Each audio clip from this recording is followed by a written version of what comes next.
I woke up to a miracle today. Triggers fade as I find my way. No judgment to lead astray. In this peaceful state I'll stay. Welcome back, everyone. We're really glad you could join us for this exploration into Lesson 218 from the course. This one, it truly invites us to look at the source of our pain in a very different light. Indeed. Welcome. We are in Review 6 right now, and this lesson brings back that really core idea from Lesson 198. Only my condemnation injures me. The course consistently shifts our view, doesn't it? Away from blaming others or circumstances toward this radical understanding of inner healing. So if you ever felt stuck in resentment, maybe felt really hurt by what someone else did, this exploration could be quite powerful for you. Definitely. We'll unpack the lesson itself today, and we also have a listener question that ties in perfectly. It brings these ideas right into the workplace. It's from a supervisor who's grappling with handling difficult staff situations and how that fits with the course's view on condemnation. We always appreciate hearing from you. Your questions really enrich these discussions. You can reach us at ACIM at theworldharmonyproject.org. Okay, let's start with the lesson text itself. The first part of Lesson 218 really sets the foundation. I am not a body. I am free, for I am still, as God created me. And the second part zeroes in on the main idea for today. Only my condemnation injures me. My condemnation keeps my vision dark, and through my sightless eyes I cannot see the vision of my glory. Yet today I can behold this glory and be glad. You know, this lesson, it always strikes me as both incredibly gentle, yet also really intense. It has that quality, yes. What it's fundamentally saying is that the hurt you feel doesn't actually start with the event outside of you. The real injury comes from how you hold that event inside, the meaning, the story you wrap around it. That's such a key distinction. And it echoes earlier lessons, doesn't it? I'm thinking of Lesson 136, about sickness being a defense against the truth. There's this consistent theme. Our peace doesn't depend on the world changing out there. It depends on our willingness to release the need to punish ourselves or others. And that internal punishment can be so subtle sometimes. A little nod of tension in your shoulders, maybe. Or a recurring thought about something that happened years ago.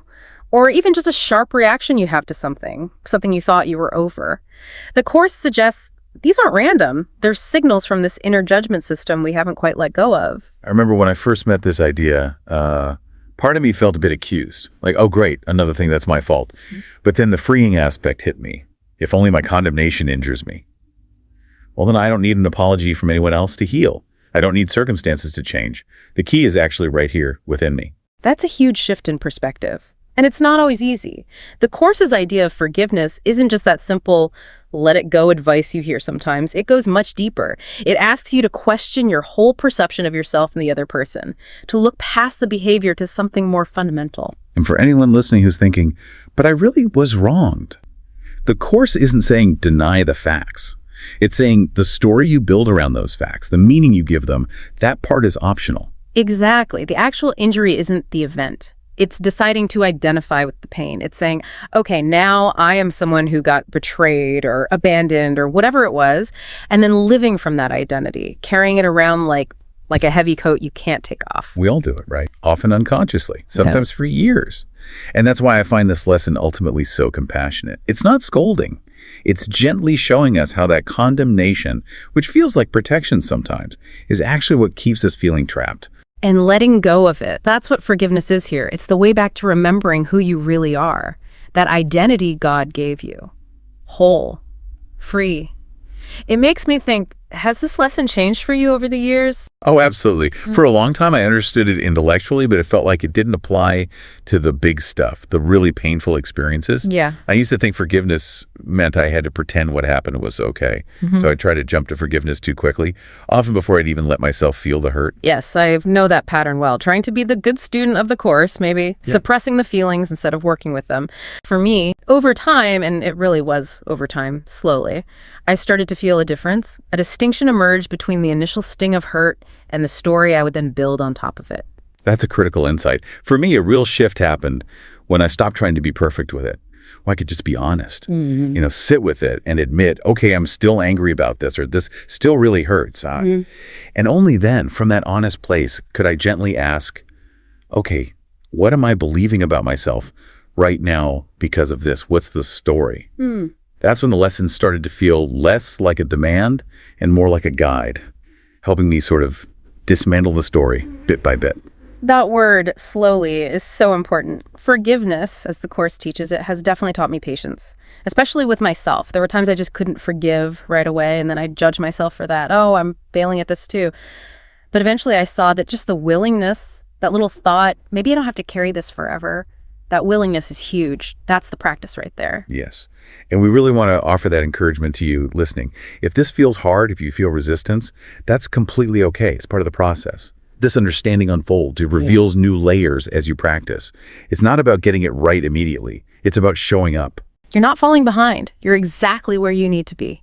Just keep bringing the lesson and yourself, honesty and compassion. That's how it becomes real for you. Which leads us nicely into this listener's question. It really brings this into a practical setting. She asks, I'm a supervisor who's had to let go of plenty of our young staff for repeated unprofessional conduct. I want them to succeed, but their behavior often frustrates me. How can I tell if I'm actually condemning them when hiring and firing is literally part of my job? That's a fantastic question. It really gets to the heart of how these Course ideas work or seem confusing within the world we navigate every day. The Course isn't asking you to stop doing your job or to avoid necessary actions. Things like hiring, firing, these are just forms, neutral actions, really. The only difference that matters is the mindset behind the action, the content, not the form. Right, so making a difficult decision like letting someone go isn't automatically condemnation. Condemnation is more like an inner verdict. It's when you decide in your mind, they're just bad, or they're hopeless, or maybe even a subtle thought like they're just not worth the effort anymore. It's when you reduce the person entirely to their behavior, forgetting their deeper reality, their holiness, and forgetting your own connection to that holiness too. And the Course points out, when we do that, when we condemn, when we fixate on flaws or feel sort of righteous about someone else's failure, we're actually hurting ourselves. That judgment disconnects us from love, from our true nature. And that disconnection, that's the injury the lesson is talking about. And let's be clear, sometimes letting someone go is the necessary and even loving thing to do in a particular role. A supervisor needs to set boundaries, ensure accountability. Termination can happen without condemnation. The key is whether you can hold on to the awareness of their inherent worth, even when their actions make it really difficult to see it. Exactly. If you can take the necessary action, but do it from a place that remembers they are more than their mistakes, then you stay connected to love, not judgment. And that protects your own peace of mind, even during really tough calls. So how do we translate this into practical steps? How can you apply Lesson 218, only my condemnation injures me, when you're in a role like that supervisor, dealing with boundaries, authority, maybe frustration? Well, one practical thing is to consciously separate the role from the truth. Before a difficult conversation, maybe take a moment, just affirm inwardly, this person's true self isn't defined by this conduct. My role might require action, but God created them and me free. It helps ground you. That's helpful. And then during the interaction or when making the decision, really watch for the energy of condemnation. What's the feeling underneath? You can be firm, clear, uphold standards, but if you notice contempt bubbling up, or that feeling of superiority, or just sheer exasperation, that's a signal. Pause then. That feeling might mean you've tipped from accountability into judgment. Remember, the Course asks us to bring love to the situation, not fear or attack, even in how we handle consequences. Another point is to remember you're not the ultimate judge. The Course says judgment isn't our function, meaning you can't truly know the full purpose of any event, even letting someone go. Maybe it's exactly what they need for their path. Maybe it's part of your learning. You can step back internally and say, okay, I don't know the ultimate meaning here, but I can offer the situation to the Holy Spirit, trust there's a higher perspective. And afterwards, notice if there's emotional residue. Are you still replaying it, feeling tense, needing to justify your actions over and over? That lingering energy might actually be self-condemnation showing up as judgment of the other person. Ask yourself, what's this really about for me? And wait, am I trying to prove I was right, or am I willing to remember we're both fundamentally innocent? Use the lesson then to forgive both of you. Let the action be done without carrying guilt or resentment. And finally, always bring yourself back. Recenter in your own freedom. That core line, I am not a body, I am free. You don't have to carry the weight of how others react or what happens next. Your worth and theirs isn't actually on the line. That freedom is your solid ground, always available, even during hard decisions. And these principles, they don't just apply to supervisors. Think about parents, teachers, caregivers. Anyone in a role where responsibility meets accountability. This lesson provides a way to act effectively, but from a place of love, not judgment.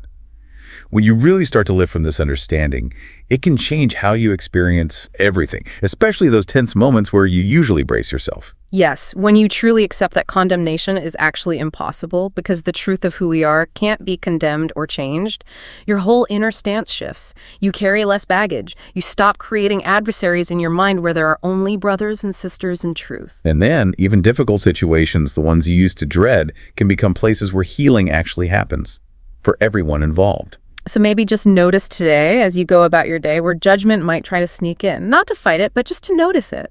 And gently remind yourself, that's not the truth. The truth is freedom for you and for everyone. We would genuinely love to hear your reflections on this, what resonated, especially if you're in one of those roles requiring difficult decisions. How do you navigate it? Let us know via email or social media. Let's close today holding this affirmation from the lesson. I am not a body. I am free. I cannot condemn because I know the truth of who we are.